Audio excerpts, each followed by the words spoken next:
লুচি দিয়ে খাওয়ার জন্য আলুর তরকারি। আলুগুলোকে একটু সেদ্ধ করে খোসাটা ছাড়িয়ে এরকম পিস করে নিয়েছি।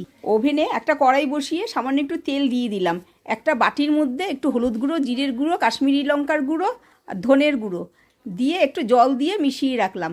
কড়াইতে তেল গরম হয়ে গেলেই ফোড়নে দিয়ে দিলাম সাদা জিরে, হিং, কারি পাতা দিয়ে একটু নেড়ে নিয়ে যে মশলাটা গুলে রেখেছিলাম সেই মশলাটা দিয়ে দিলাম। দিয়ে একটু ফ্রাই করে নিয়েই এর মধ্যে দিয়ে দিচ্ছি স্বাদ মতন লবণ। এই আলুর তরকারিটা লুচি, রুটি, পরোটার সঙ্গে খেতে ভীষণই ভালো লাগে। না সেদ্ধ করা আলুটা দিয়ে একটু মশলার সঙ্গে ফ্রাই করে নিয়েই জল দিয়ে দিলাম। জলটা যেই আমার ফুটে যাবে তখন 3 থেকে 4 মিনিট পরে একটু ধনেপাতা ছড়িয়ে দিলাম। দিয়ে ব্যাস একটা বাটির মধ্যে ঢেলে নিলেই হয়ে যাবে অসাধারণ স্বাদের এই আলুর তরকারি। গরম গরম লুচির সঙ্গে পরিবেশন করব। এটা লুচি দিয়ে খেতে কিন্তু জাস্ট অসাধারণ লাগে। ভিডিওটা ভালো লাগলে লাইক, শেয়ার, কমেন্ট আর সাবস্ক্রাইব করার জন্য অনুরোধ রইল। আপনারা সবাই ভালো থাকবেন, সুস্থ থাকবেন। ধন্যবাদ।